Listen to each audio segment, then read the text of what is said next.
बिस्मिल्लाहिर्रहमानिर्रहीम। अस्सलाम वालेकुम नाज़रीन, मैं हूं आपकी मेज़बान डॉक्टर मुक़द्दस मलिक, आपके अपने प्रोग्राम आपकी बात आपके साथ में। नाज़रीन, आज का हमारा स्पेशल पैगाम यह है कि ज़िंदगी में अदल करना सीखिए। अगर आप अदल नहीं करते तो बैलेंस बरकरार नहीं रहता, और अगर आप एक मतवाज़न बैलेंस को बरकरार रखने में नाकाम हो जाते हैं तो रोज़े क़यामत जिस तरह से आप दुनिया में अदल का एक फरीज़ा सर अंजाम देते हैं, वैसा ही बिल्कुल आगे जाकर होगा। तो उसका अंजाम कैसा होगा आप जानते हैं। इसी पैगाम के साथ हम शुरू करते हैं अपना प्रोग्राम। और हमारे साथ जो शख्सियत मौजूद हैं वो ज़ैलदार घराने से हैं। चौधरी सोबत खान इस इलाके के उनके ज़ैलदार थे, जो बड़े थे ख़ानदान में और समाजी सियासी कारकुन थे। इसी तरह से नंबरदारी की अगर बात करें तो महर कादर बख्श जो हैं वो इनके नंबरदार भी थे, नंबरदारी के फ़राइज़ भी बाखूबी सर अंजाम दे रहे थे।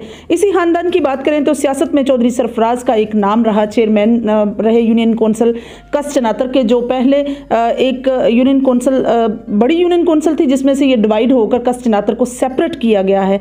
तो नाज़रीन, हमारे साथ जो शख्सियत मौजूद हैं, मुंतखब कौंसलर हैं वार्ड नंबर 4 से। आर्मी में उन्होंने अपनी खिदमत पेश की। समाजी सतह पर वो सोशल वेलफेयर के जो हैं वो जनरल सेक्रेटरी रहे हैं। इसी तरह से अगर हम बात करें ब्राइट फ्यूचर वेलफेयर की, तो उसका आगाज़ भी 2003 में उन्होंने किया और उसके भी जनरल सेक्रेटरी रहे हैं। तो आइए नाजरीन, आपकी मुलाकात सूबेदार रिटायर्ड चौधरी नज़ीर अहमद साहब से करवाते हैं और उनसे राय लेते हैं कि मुस्लिम लीग नून के प्लेटफार्म से कब से उनकी वाबस्तगी है, सियासत में 31 साल के बाद जो इलेक्शन हुए उस पर वो क्या राय देंगे, और साथ ही हम बात करेंगे वार्ड के मसाइल पर, और जिस तरह से उम्मीदवार चेयरमैन हैं वो भी, और इसी तरह और भी चेयरमैन के उम्मीदवार हैं उस पर भी उनसे पूछेंगे। अस्सलाम वालेकुम जी, कैसे हैं आप? वालेकुम सलाम, मैं शुक्र अल्हम्दुलिल्लाह ठीक है। आपके साथ ये है कि जिस तरह से सियासत में आप कोई नई शख्सियत नहीं, आपके ख़ानदान में चौधरी सरफराज साहब का एक नाम रहा है। एज ए चेयरमैन उन्होंने बड़ी खिदमत पेश की हैं। सियासत में जब से आपने जॉइनिंग ली है, मुस्लिम कॉन्फ्रेंस में आपने जॉइनिंग ली, नून जो है उससे जन्म लिया, किस तरह से आपने सियासी खिदमत अपनी निभाई? बिस्मिल्लाहिर्रहमानिर्रहीम। मैंने 1963 में मैंने आर्मी ज्वाइन की और उसके बाद 30 साल मैंने आर्मी में सर्विस की है। 30 साल के बाद मैं 94 में रिटायर हुआ और उसके बाद मैं बतौर टीचर भी अपनी खिदमत सर अंजाम दी हैं माशाल्लाह। और 13 साल जो मैं एज ए टीचर काम करता रहा। तो मैंने जो है वो एक हमने जो सोशल वेलफेयर कौंसिल बनाई उसमें हमने जो है राउंड अबाउट 1 करोड़ रुपए जो है वो लोगों की खिदमत की। उसमें क्रेड बंदी कराई और लोग इलाके में जो है वो स्कूल की बिल्डिंग बनवाई। और ये 19 डोगरा दाज से जो हमारा प्राइमरी स्कूल था लड़कों का वो बना हुआ था 1935 का, उसको हमने जो है हमने जब सोशल वेलफेयर कौंसिल बनाई तो 1982 में उसको हमने मिडल कराया। और जब 1985 में मुस्लिम लीग नून ज्वाइन की, उससे पहले हम चौधरी सोबत अली साहब के साथ थे। लेकिन उनने कोई किसी किस्म का हमारे इलाके का काम नहीं कराया। 30 साल हमने उनको वोट दिए हैं। जब हम 1985 में मुस्लिम लीग नून को ज्वाइन किया तो उस वक़्त 1985 में जो है हमारा स्कूल जो है वो चौधरी जुल्करनैन साहब और जनाब चौधरी तारुक फारूक साहब के वालिद साहब मरहूम चौधरी यूसुफ साहब, उन्होंने वादा किया हुआ था 1985 में। उन्होंने हमारे स्कूल को बॉयज़ मिडिल स्कूल को हाई का दर्जा दिलवाया। और इसके बाद 1985 में जो उन्होंने वादे किए थे हमारे साथ, उस वक्त राजा जुल्करनैन साहब और चौधरी यूसुफ साहब, तारुक फारूक साहब के वालिद साहब, इनका इताअत था जी। तो फिर उन्होंने हमारे जितने गांव थे उनमें वाटर सप्लाईज कराई हैं। और फिर हमारी जो है वो बिजली का भी जो है उसी वक्त उन्होंने आगे जो है 4-5 किलोमीटर जो है बिजली का भी आगे इफ्तिताह किया है। और एक डिस्पेंसरी जो है उसका वादा किया हुआ था फर्स्ट एड पोस्ट का, वो भी जो है वो उन्होंने उसका भी उसी वक्त जो है वो हमें डिस्पेंसरी भी दी है। तो ये सड़क वगैरह कोई नहीं थी, ये बंजर इलाका था इसी तरह। तो फिर यहाँ से बिम्बर से लेकर तो डोग तक रोड भी दिया, रोड भी मिली। सही। वार्ड नंबर 4 में जिस तरह से आपने इलेक्शन कंटेस्ट किया, जनरल इलेक्शन में हमेशा आपने तारक फ़ारूक साहब के फादर की भी कंपेन की, चौधरी यूसुफ साहब की, इसी तरह से कंपेन तारक फ़ारूक साहब की भी आपने की है। कितना मुश्किल लगा ये इलेक्शन आपको और कैसा लगा आपको ये इलेक्शन?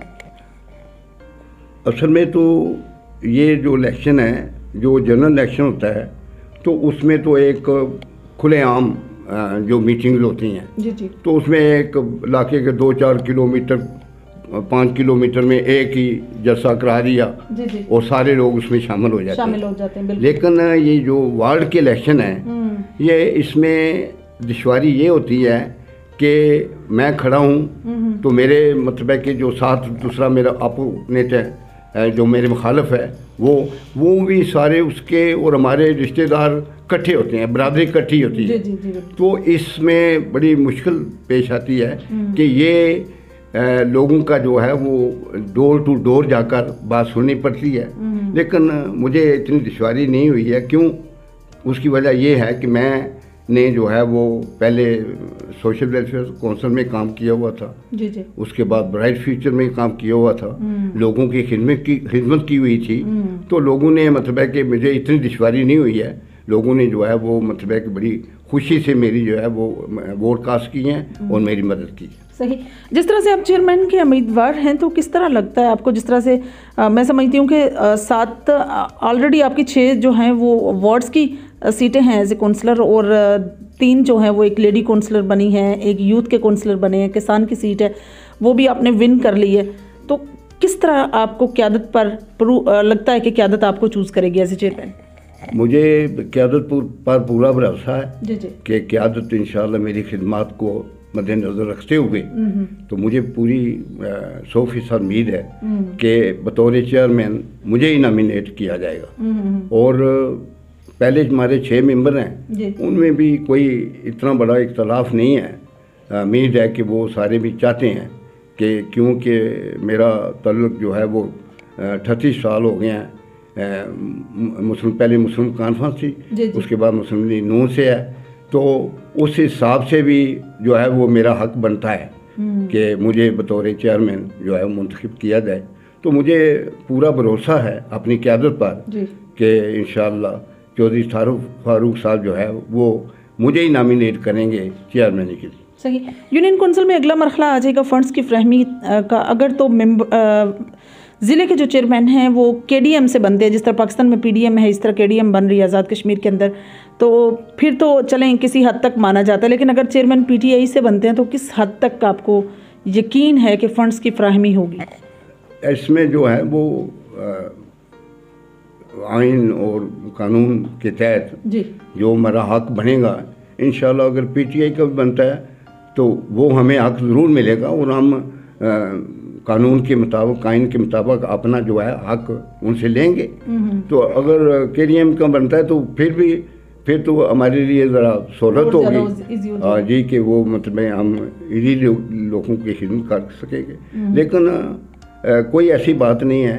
हम अल्लाह ताला का बड़ा करम है, हमारा मेरे भाई हैं, मेरा ख़ानदान जो है ये हम वैसे भी लोगों की खिदमत कर रहे हैं, तो हम अपने पास से भी जो है वो लोगों की खिदमत करते हैं और करेंगे इंशाल्लाह, उनको डिस्करेज नहीं करेंगे। बिल्कुल सही। जिस तरह से दंदर कोर्ट से ही जन्म लिया कस चनातर ने, तो कस चनातर के मसाइल पर अगर बात करें तो आप अगर चेयरमैन मुंतखब होते हैं तो किस तरह से आप पूरी यूनियन कौंसिल में डिलीवर करेंगे? क्योंकि इट्स अ हाईली डिफ़िकल्ट, रास्ते भी ऐसे हैं, मामलात भी ऐसे हैं, फिर हर चीज़ में फिर फंड्स भी मेरे ख्याल में इतने ज़्यादा नहीं दिए जाते। लेकिन चलें फिर भी आप किस तरह क्या क्या करना चाहेंगे? असल में ये है जी कि जब दंदर कोर्ट और ये का चनातर पूरा एक ही यूनियन काउंसिल थी तो उस वक्त जो हमारे फंड आते थे वो हम तक बहुत कम पहुंचते थे। उसकी वजह ये है कि डिस्ट्रिक्ट के जो मेंबर होता था वो भी दंदर से ही, चेयरमैन भी दंदर से ही, तो वो ज़्यादा फंड जो है उधर ही यूटिलाइज कर लेते थे। ठीक है। अभी हमारे अलग फंड होंगे और इंशाल्लाह हमारी यूनियन काउंसिल का अलग फंड होगा तो हम बेहतर तौर पर लोगों की खिदमत कर सकेंगे। इसके अलावा जो bright future social welfare council है वो अभी भी हम काम कर रहे हैं। तो हम लोगों के मसाइल जो है काफ़ी हद तक जो है वो काम हो गए हैं और मुश्किल इलाके हैं कुछ, उनमें कुछ सड़क बाकी है। मिसाल ये पलंग है आगे, उससे आगे बागसार है, संगड़ का कुछ इलाका है, इसमें ये सड़कों की दुश्वारी है। पीने के पानी काफ़ी हद तक लोगों का मसला जो है हल हो गया है। जो थोड़ा बहुत है तो इतने फंड हमारे पास होंगे इंशाल्लाह, हम लोगों की जो फंड मिलेगा उससे लोगों की खिदमत कर सकेंगे। अगर कोई ऐसी चीज़ है कि वो नहीं होती तो हम अपने पास से भी इंशाल्लाह लोगों की खिदमत करेंगे। वेलफेयर के तहत आपने कौन कौन से तरक्याती काम किए हैं, फलाही काम किए हैं, आपने किस तरह से काम किया? क्योंकि अहले इलाका के तावन से ये वेलफेयर बनाई गई थी, जिसकी फ़र्स्ट सोशल वेलफेयर के गुलाम रसूल बानी थे और दूसरी के हाजी बशीर साहब जो हैं वो बानी थे। तो किस तरह से आप लोगों ने काम किया इस पर? जी, ये सोशल वेलफेयर काउंसिल जो बनाई थी ये हमने 1982 में बनाई थी। तो उसके बानी चौधरी गुलाम रसूल साहब थे। तो हमने उस वक्त जो है वो उसके साथ एक हेडमास्टर शफी साहब थे, चौधरी फजल हुसैन साहब थे, जनाब चौधरी यूसुफ साहब डायरेक्टर एजुकेशन हैं हमारे, काजी खुर्शीद साहब, उनके वालिद साहब चौधरी मोहम्मद आलम साहब, बड़े ज़ीरक लोग थे जिनको हमने अपने इस कौंसिल में शामिल किया। तो उसके बाद हमने जो है वो जो लोगों के दरीना मसाइल थे, पीने का पानी, वो मसले हल किए। उसके बाद ये स्कूल के लिए जो है वो दो की हमने, जो मतलब है कि मिडिल भी हमने कराया, हाई भी कराया। ये हमारी जो ज़मीन है, ये हमारी ज़मीन में जो है पानी के बहाव से कटिंग बहुत थी, हमारे रकबा बहुत ज़्यादा जो है वो ज़ाया हो गया था। तो उसकी हमने इस तंजीम की वसासत से हमने गवर्नमेंट के साथ दौड़ धूप करके क्रेट बंदी कराई। और इसके बाद ये हमारा एक लड़कियों का प्राइमरी स्कूल था, उसकी बिल्डिंग नहीं थी, वो बिल्डिंग हमने बनवाई। ये लड़कों की जो बिल्डिंग है ये नहीं थी, इसका जगह का हमने तयन कराया लोगों के साथ मिलकर। और तयन करने के बाद ये तकरीबन 25 कनाल रकबा है जो इस वक्त हमने वो गवर्नमेंट को दिया है। और उसमें ग्राउंड भी है और उसमें शानदार बिल्डिंग है बॉयज़ हाई स्कूल की। और लड़कियों का जो है 11 कनाल रकबा है जिसका हमने तयन करा कर उसकी चारदीवारी करा के, और वो आज अल्लाह ताला के फजल करम से वहाँ बिल्डिंग भी है। चौधरी तारिक फारूकी साहब की मदद से हमने 2 करोड़ की बिल्डिंग जो है वो बॉयज़ हाई स्कूल की बनवाई। पहले बिल्डिंग थी, अभी जो नई साथ बनवाई। और 2 करोड़ रुपए की हमने लड़कियों के हाई स्कूल की बिल्डिंग बनवाई है। माशाल्लाह। इस तरह से हमने जो है वो लोगों के इंशाल्लाह मसाइल हल किए। आखिर में आप अपनी वार्ड के लोगों का, वार्ड नंबर 4 के लोगों का किस तरह शुक्रिया अदा करेंगे और क्या पैगाम देंगे? मैं वार्ड नंबर 4 का बेहद मशकूर हूँ। मुझे इंतखाबी मुहिम में कोई दुश्वारी पेश नहीं आने दी है उन्होंने बढ़ चढ़ कर जो है वो बगैर मैंने कोई ख़र्चा नहीं, वो चाय पानी भी वो पिलाते रहे हैं, मीटिंग भी वो कराते रहे हैं और उन्होंने वोट भी मुझे दिए हैं। मैं वार्ड नंबर 4 के जितने भी मेरे वोटर हैं, मैं जितना भी उनका शुक्रिया अदा करूँ कम है। मैं ये उनकी अभी ये दिली ख्वाहिश है, बल्कि ये इलाके सारे की दिली ख्वाहिश है कि मैं चेयरमैन बनूं और जिस तरह से मैंने पहले लोगों की खिदमत की है तो मुंतखब होकर ज़्यादा खिदमत करूं। बिल्कुल सही जी। तो नाज़रीन, ये थी चौधरी नज़ीर अहमद साहब की गुफ्तगू, जो रिटायर्ड सूबेदार भी रहे हैं, मौल्लम की हैसियत से उन्होंने अपनी खिदमत पेश की हैं। अगर हम समाजी सतह पर देखें तो वहाँ भी आपने बड़ी खिदमत पेश की हैं, जिसमें स्पेशली अपग्रेडेशन जो है वो स्कूल्स की बड़ी नॉमिनेट है और होनी भी चाहिए क्योंकि बेसिक राइट्स में आती है। और तारिक फारूक साहब के बारे में और उनके वालिद ग्रामी के बारे में उन्होंने एक ओपिनियन का इजहार किया कि जब भी उनकी हुकूमत आई तो उन्होंने काम किए हैं और इसके अलावा कभी किसी ने पूछा भी नहीं यहाँ कौन कौन से मसाइल हैं। यूनियन कौंसिल के चेयरमैन बनकर खिदमत का जज्बा और अज़म रखते हैं, बिल्कुल ऐसे ही जिस तरह से एक वेलफेयर के साथ तावन करके उन्होंने काम किए हैं। इंशाल्लाह मेरी और आपकी मुलाकात होगी फिर किसी नए प्रोग्राम में, तब तक के लिए इजाज़त चाहती हूँ। अल्लाह हाफ़िज़।